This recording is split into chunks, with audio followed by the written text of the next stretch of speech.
Welcome to the Hobby Hour. My name is Jim Granato, and I'm Dean of the Hobby School of Public Affairs.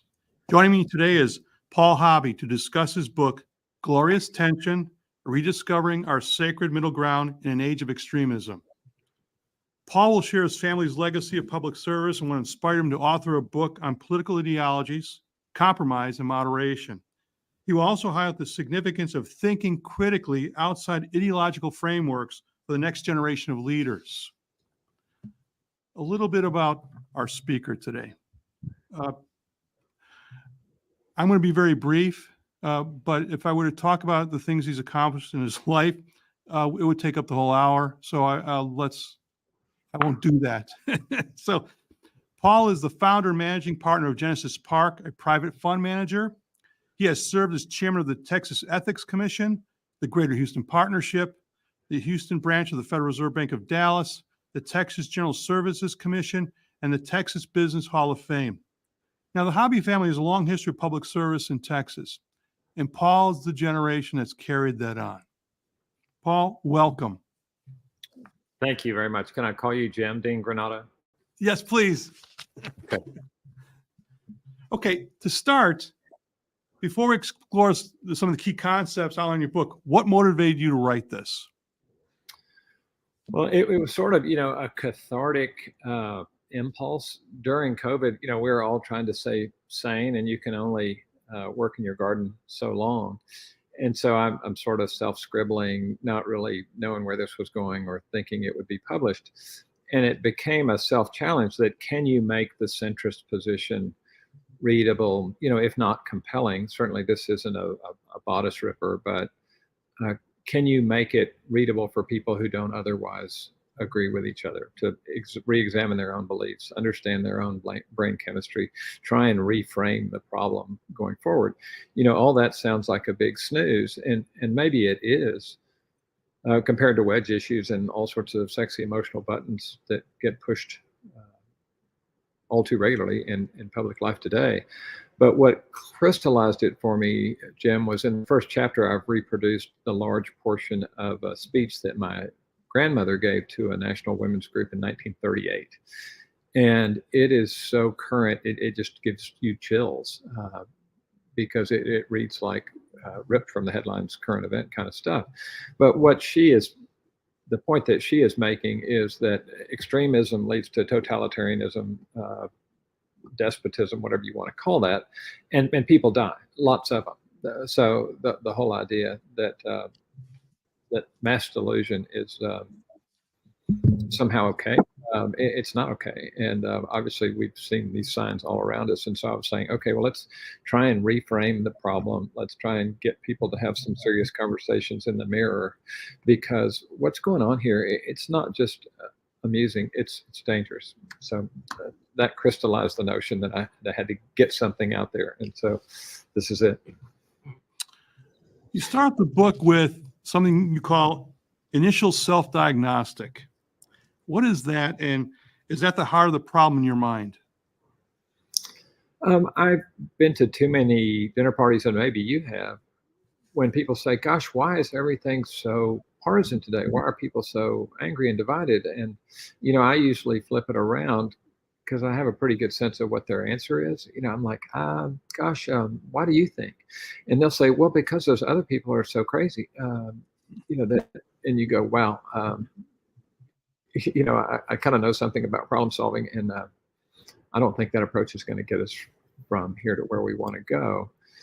So the self-diagnostic was, if you have aligned yourself with a tribe, consciously or unconsciously, you're not just not part of the answer, you're part of the problem.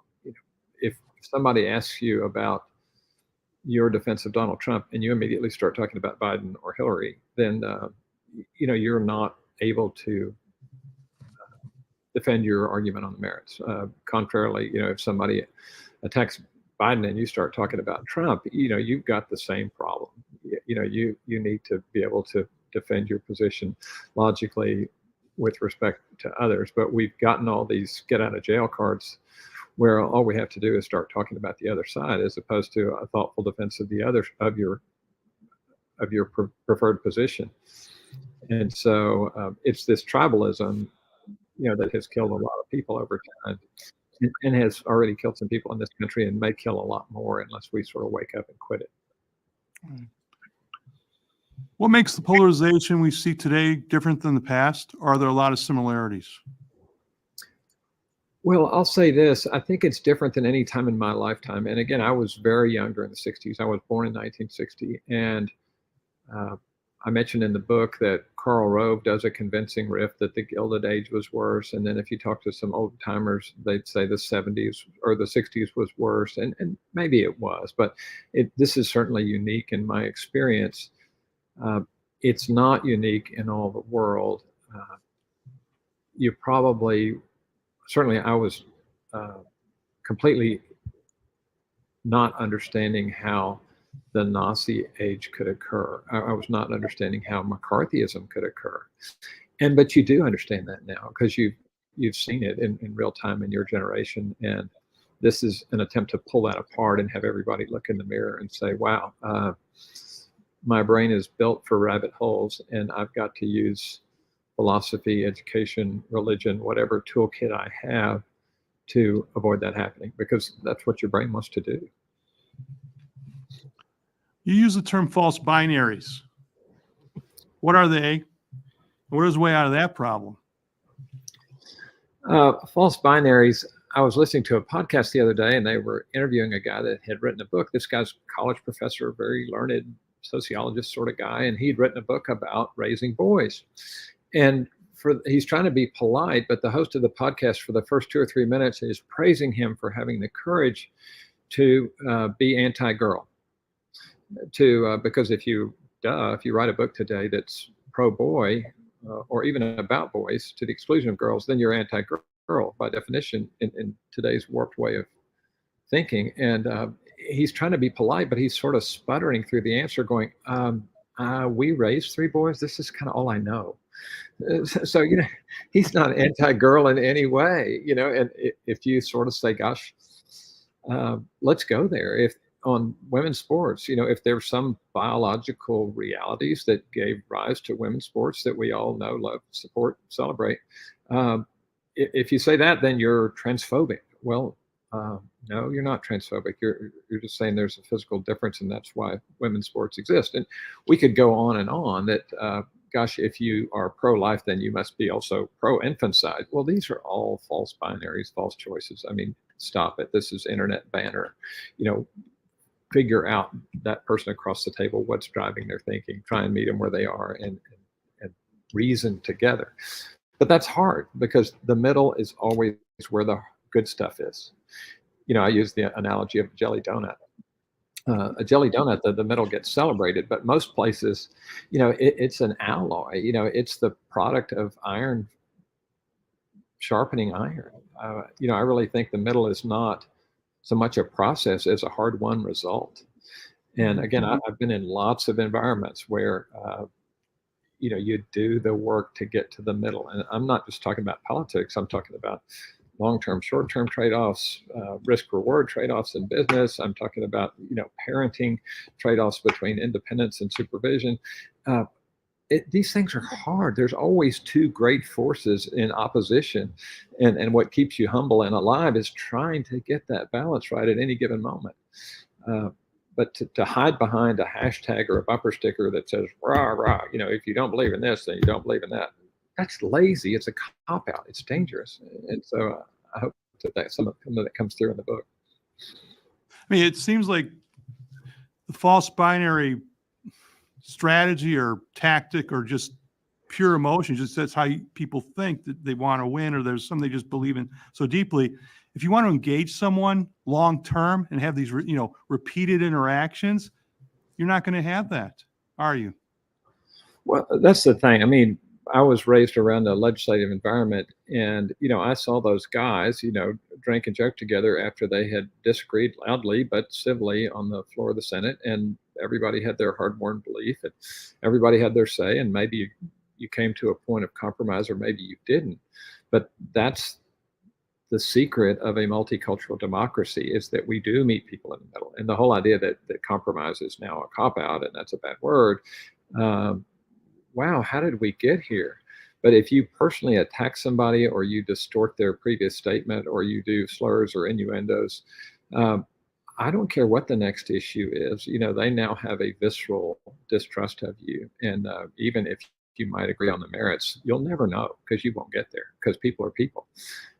Um, Yeah. I hope I that's mean, fun. the Kevin McCarthy episode, I mean, I'm sure he's not going to send Matt Gaetz any type of, bouquet of flowers anytime soon. And what's the ramification of that?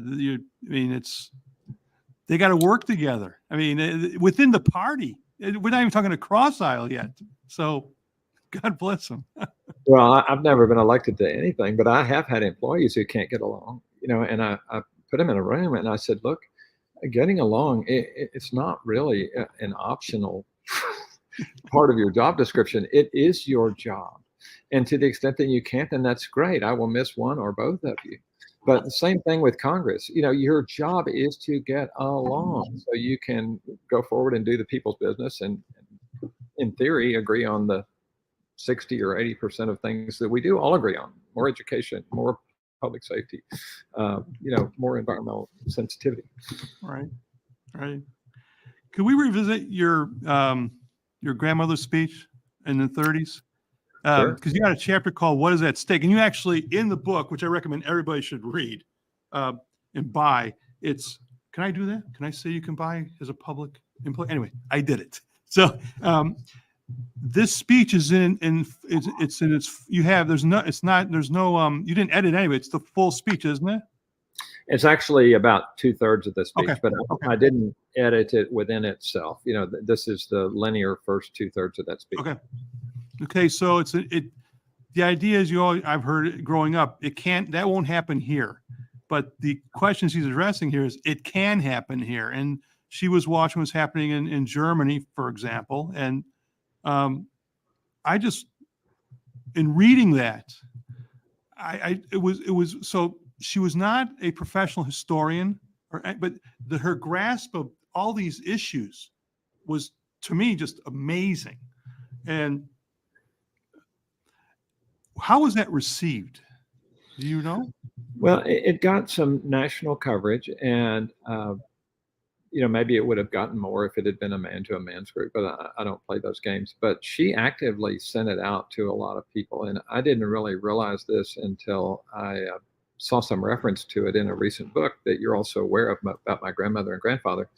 To remind people, my grandmother had sort of earned her way.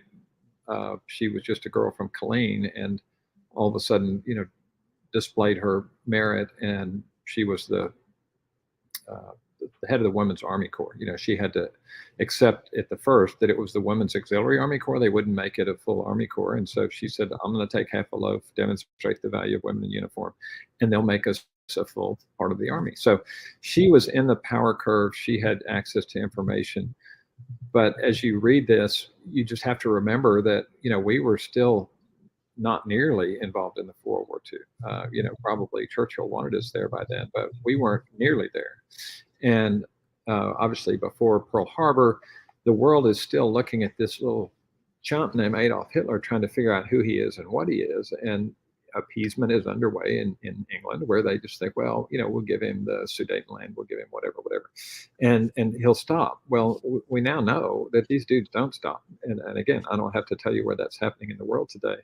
So she saw Hitler for what he was, and saw that Mussolini and others were falling under his spell well before the rest of the world did. And so that's when you read the speech, it gives you chills that this was 1938. The world did not know what it knows now, but Right. she did. In your chapter, "What is the Middle and What is Not?" you talk about the basic chemistry of compromise. What are the essential elements of compromise? And do you see any examples today at the state or federal level where this exists or could exist? Well, compromise, in my experience, again, as a lawyer, as an arbitrator, as somebody who tries to solve policy problems and business problems, you need an agreed set of facts and an agreed objective. And the thing that scares me the most, Jim, is 20 years ago, if you'd asked me or you or anybody else, gosh, aren't we all driving towards the same ideal in America? And we have vigorous debates about how to get there. So these are not strategic conversations; they're technical conversations. I think you and I would have said, yeah, of course. Everybody understands who America is and what we want to be in the world.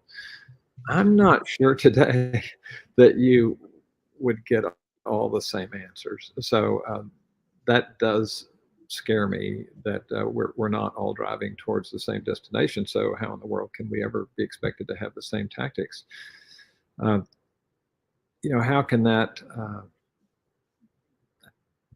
can that help in the world today? Can I give a good example? I don't know. You and I have talked about open primaries before and ranked choice voting, and I don't really have a data point about whether or not that's a good idea or not in the political process. But certainly the legislative process, to get from log rolling, which is, the traditional term for you vote for my bill, I'll vote for your bill. They might both be terrible, but we both got to pass a bill versus, gosh, let's reason together. Let's agree on a set of facts and a direction. I don't know.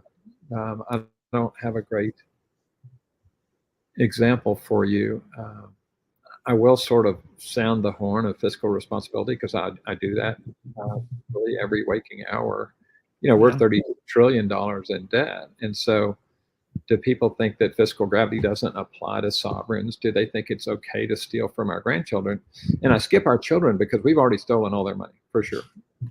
And both parties, since the Y2K have had not the least bit of sensitivity to borrowing money so we can have phony conversations as opposed to real trade-offs with real resources. States have to balance their budget. So as wacky as things get in Austin, there has to be a real conversation about limited resource and public need. If we had some of that in Washington, maybe it would restore some sanity to the conversation. You're talking about stuff that's real now and not just tweets in a vacuum.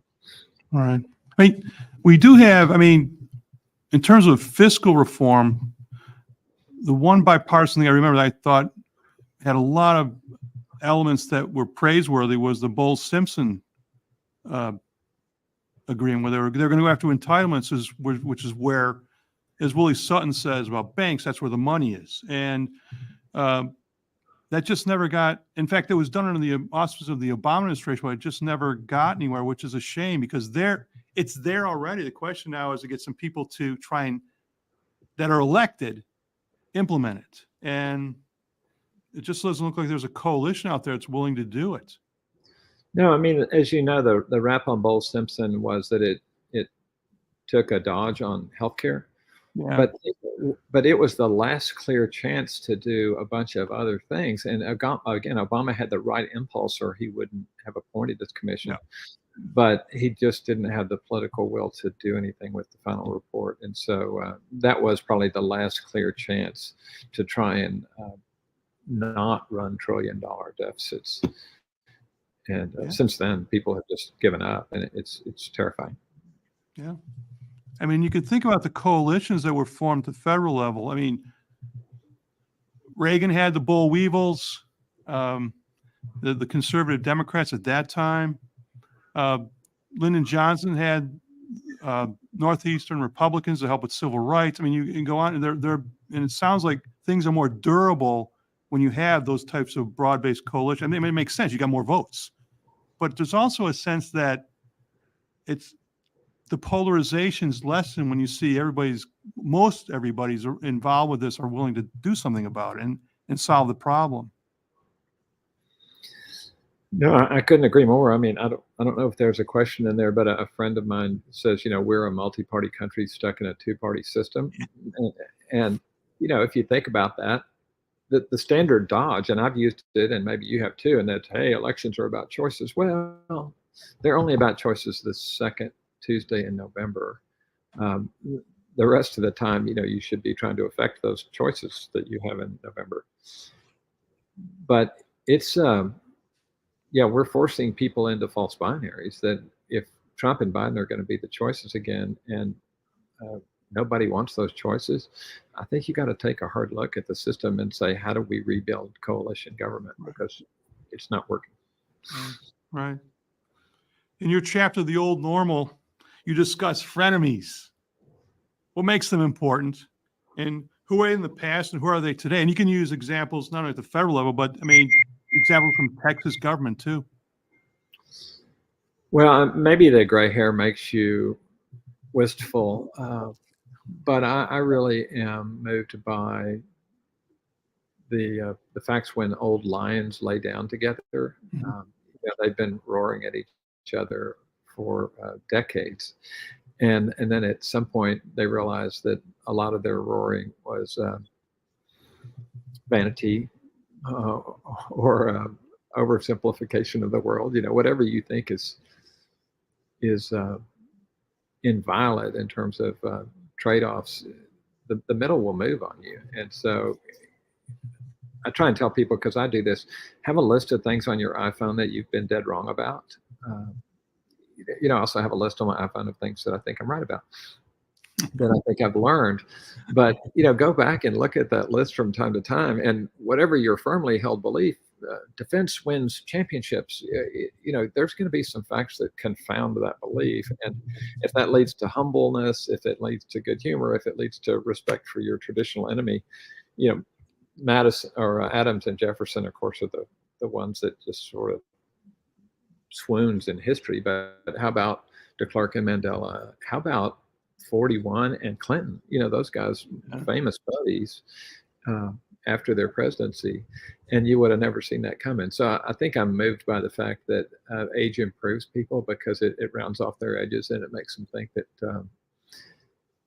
that it depends, that there's a lot of more bespoke situations where facts matter and situations matter, and you've got to trim your sails and find an accommodating answer. I just think that life teaches us that lesson if we're paying attention. Yeah. I mean, you can think also Scalia and Ginsburg. I mean, I love that one. I love that one. One time he was asked, you guys don't agree a lot. And he said, well, we do on a lot of things that are boring to you guys. There's the fireworks you guys see. But then he said, there's more important things in politics. And then he said something like, hey, she's smart, she's kind, she's funny. What's not to like? No, I mean, I think I say this in the book, but Churchill said, "I'd rather be right than be consistent." So think about it. Being consistent means you refuse to learn. You refuse to. Pattern recognition is what maturity actually is. The world is trying to make you wiser all the time, but if you cling to your high school belief, you're just stuck. You're refusing to learn. That's not good. Your thoughts on the media's role are nuanced, to say the least. What role does it play? And obviously plays a large role, but how can we leverage trusted media sources? Boy, that's a tough question. And just so your audience has a sense of what you mean when you say nuanced, I have been involved in the business side of media, really on and off my whole life. I've been the object of media, coverage. I have sort of contributed to media when I had a constructive opportunity to do that. So again, I don't think that all journalists are some woke cabal, but I do recognize that there is a conformist instinct in industrial CEOs and college faculty and journalists, and a lot of them are auditioning for the great lady. They all want to go work for the New York Times, and so they end up writing what they think the New York Times wants to know. Machiavelli, they appeased the masses, not because he actually believed it. And so I get very frustrated with mainstream media. And again, what does that even mean? Is Fox mainstream media? I don't even know. They're the highest rated cable channel. Why wouldn't they be mainstream? But I get confused when you oversimplify the definitions. But the point is, everybody has to curate their own mind and their own set of information. And so you have to learn that there are tells. If somebody says almost or nearly or less than, they're manipulating you. They're trying to push you towards a conclusion. It's not that they don't think their readers can count to 100. If they almost 50%, nearly, da da da da. And then there's the more obvious just giveaways. When the media says gender affirming care, they have decided the issue for you. If they say book bans when we're actually talking about Playboy magazines in school libraries, they have decided the issue for you. They have decided they're going to bypass all the facts and tell you how to go. And so it's very depressing to see the gross oversimplification in the media. There was a study some years ago that, ad-based media tended to be more objective. And again, there's no such thing as objective journalism because it happens through people, and people are an object of their life's experience. But at least the Cronkites and the Brocos, they tried, and today, Rachel Maddow doesn't try, Tucker Carlson doesn't try, because media is not ad supported so much as it is subscriber supported. And if you want somebody's monthly dollar, you better push their buttons. This is just how media works. So it's not anything new. It's just more extreme because you have, back in the day, you had Foley's, and Foley's, they want you to have a broadsheet newspaper with a fair representation of both sides of an issue because their customers are like that. Well, today, it ain't about Foley's. It's about, whether Jim's mad enough to send another $7 to the Drudge Report or whatever it is. I have no idea what any of that costs. But the drift towards subscriber supported media has made media more niche and extreme, and I think that's just objectively true. So you have lifetime experience in the media. Your family owned the Houston Post. I mean, one thing I may be wrong, and that's why I'm asking this question, is it seems like you used to have the editorial page which would distinguish the papers from each other, but the news was the news. The facts were the facts. And so have you seen in the last, say, 30 years a bleeding of opinion into the front page, or you think it was always there? And maybe I'm just imagining things here, which is probably true. Well, I mean, you look back to the yellow journalism days and Hearst and Pulitzer, those guys were playing the same games that right. Rupert Murdoch's playing. So I don't know that there's anything new in it, but there was, you don't want to pick on the Chronicle, but yesterday's Chronicle, for example, the headline was about a guy with a ranch 300 and something miles from Houston that didn't want DPS arresting and prosecuting illegals that had come over the river on his plot. And then below that, there were some big local stories. And so you go, how does that story get to the top of the page on page one when there's, powerful local interest stuff below it? And right. A ranch 350 miles away, that's not really local interest. So how does that happen? You tell me. Yeah. Okay, your chapter, A Field Guide to the Middle All Around Us, provides examples of how the middle can be arrived at. What is the more general point you are making? I mean, because one of the things that's interesting about your book, when I started reading, I thought, okay, he's going to focus on institutional reform, and you allude to that. But really, it's when you get to that, that first statement you make in your book, when you talk about initial self-diagnostic, that's where you're going with this. It's about us, a single person starting to change how they approach an issue. In other words, how to think. And so your chapter on this field guide is quite important in that regard. What are the steps people take? Trying to get people to recognize that the middle's all around you, and we crave it and we seek it in most contexts. Sometimes we call it balance or equilibrium, but it's the same concept. In sports, certainly defense wins championships, but there's other things that matter in football, if you want to talk about football. And then in baseball, it's great fun. Everybody has their favorite statistic to cling to. But at the end of the day, you've got to do several things well. And then that all has to occur in some kind of balance. Financial markets, they're an exercise in moment by moment, second by second, supply and demand kind of balance. In diet and in health, do you want to sleep? Do you want to eat well? Do you want to drink less? Sure you do, but you don't take those things to extreme because life is to be lived and enjoyed, and there are trade-offs, and you don't beat yourself up if you miss a day of exercise because you went to your kid's piano recital. Again, the trade-offs, hard stuff. It's all around us all the time. If there were a simple rule that worked in any of these situations, boy, we would have found it by now. Right. If I was, even cheesier than I am, I'd say, you know, we're all seekers and the journey is the destination and all that woo-woo stuff. But I wouldn't possibly say that. But that's kind of what I mean. Right. I mean, you use this term radical centrist, and you do have some rules for them. If there were a couple that you think we should practice, what would you say?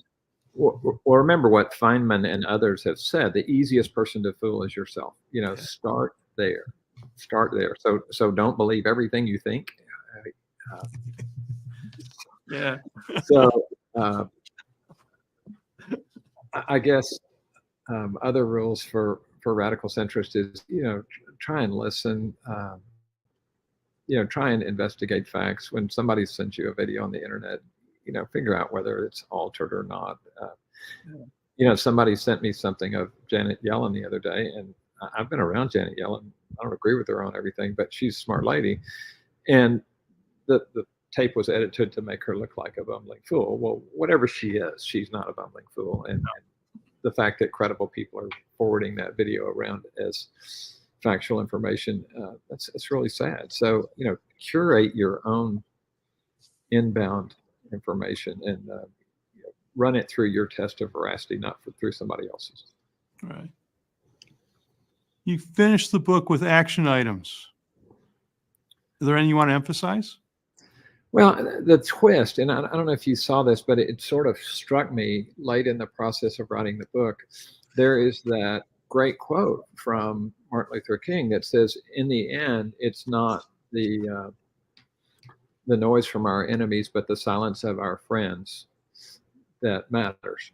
And so you and I have always understood that quote to say, hey, man, you got to speak up. You know, when something's right, you know, you got to say it, because to be otherwise is a coward. Well, the more I worked on this book, I thought, you know, I like that quote, but I like it for a different reason, because you are supposed to speak up. But you know who you're supposed to speak up to? You're supposed to speak up to your own tribe. You know, when your own people get off the reservation, that they go too far down the rabbit hole, you need to say, gosh, I know I won't get invited to the next dinner party, but come on, you know, seriously, is there a line here? I mean, the people I admire most in the world today are the people that have the courage to turn on their own tribe. And I'm talking about Bari Weiss. And again, I probably don't have time to talk about who she is, but go research that. She, you know, had the pantheon job of liberalism, and she just said this woke thing has become crazy, and the left is more exclusionist than the right. And of course now, you know, both sides hate her except for me. I love her. And Liz Cheney, you know, another one. If you turn on your tribe, I'm so down with that, because that's what courage is. To say, gosh, you know, radical Muslims promote terrorism in the world, and you know, as a Protestant Christian, I sure wish that Islam thing would fix itself, because I'm real sure they're the problem. My ability to affect Islam is zero. My ability to affect mainstream Protestant behavior in Houston, Texas is something greater than zero. So where should I spend my time? Where should I spend it? Right. And again, I mean, churches are the first to sell out. You know, as you've seen, it just makes you crazy. Maybe I shouldn't say that. I should say denominations. The Orthodox Church of Ukraine is still pro-Putin. You know, they're killing citizens every day, rape, murder, pillage, looting, conquest, and the Orthodox Church still answers to the Orthodox Church of Russia, and that guy is Putin's handmaiden. And so, guess which side of history the Orthodox Church of Ukraine gets to be on? Well, you know, Dietrich Bonhoeffer did the same thing in Germany. The church was the Christian establishment was the first thing to knuckle under, and Dietrich Bonhoeffer stood apart from that and got murdered by them at age 37 or something. You know, cost him his life. I mean, the Church of England. I mean, like, wasn't the Church of England created because a king wanted a divorce? So I don't know how we even, you know, call those.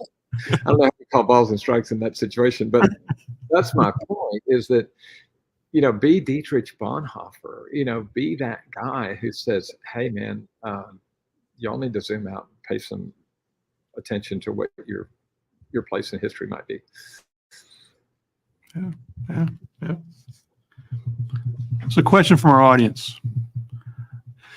What's your advice for, and so we're going a different direction. What's your advice for public policy and public administration students eager to make a difference in their communities? I mean, you've lived, and we're the same age, so we're not too old yet. We're entering our reclining years, but we still have some runway. But you've lived an incredible life and done a lot of great things. A lot of under the radar. What would you tell someone that's just getting started, how to get on the road to doing impactful things? Well, Jim one time invited me to address some graduates of the hobby school, and he'll never do that again, because really what I said to him is, I said, at the risk of sounding like the old dude, when you have these internships that Jim has set up for you, these fabulous congressional opportunities, and you're sitting in the back of the committee room, I said, do not pull out your iPhone. Pay attention. Look around. Look at the nonverbal action, the nonverbal behaviors. Look at who people are. What are the jewelry they're wearing? What are the rings they're wearing? What are they doing, when they should be paying attention? And so, pay attention is the first thing. And again, that the device in your hand and my hand is a great excuse not to pay attention. And I'm as guilty as anybody else from time to time. The other thing is, I'd say skip up the learning curve. Why don't you, your best idea, make sure that hasn't been tried and failed because unintended consequences occur, or you wish human nature was different than it actually is. Jim and I have talked about this a lot, that someday, we will co-teach a class in unintended consequences, because they're so predictable. People go to Washington, they're full of piss and vinegar and good intentions, and they want to pass a luxury tax. Well, we've passed luxury taxes before. All it does is put boat builders out of business in the U.S. People that buy boats can go buy their boats in Italy. So these Italian boat builders have jobs and the Americans don't. But we get to feel so good about it because we struck a big blow in the class warfare that school taught us, life was supposed to be.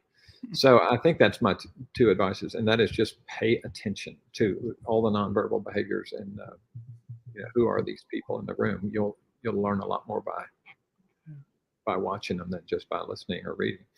And then the other one is just skip ahead. Every time you have a great idea, go find somebody that has been around a while and say, gosh, this seems obvious to me. Maybe it is obvious, and maybe it's been tried 4 times. If so, let's study why it failed. And if there's a fixable piece of it, great. But let's ride that learning curve and not step on the same rake of good intentions over and over and over. All right. Well, Paul, I want to thank you for this insightful conversation and for being our guest today. To our audience, we're grateful for your viewership. Stay tuned for another episode of the Hobby Hour next month. Find more details on our website and social media platforms. And again, Paul, thank you. Well, thank you, Jim. This has been great fun. And again, I love the Hobby School, and we'll do anything you ask. But this is hardly a burden. Thank you very much. Bye-bye.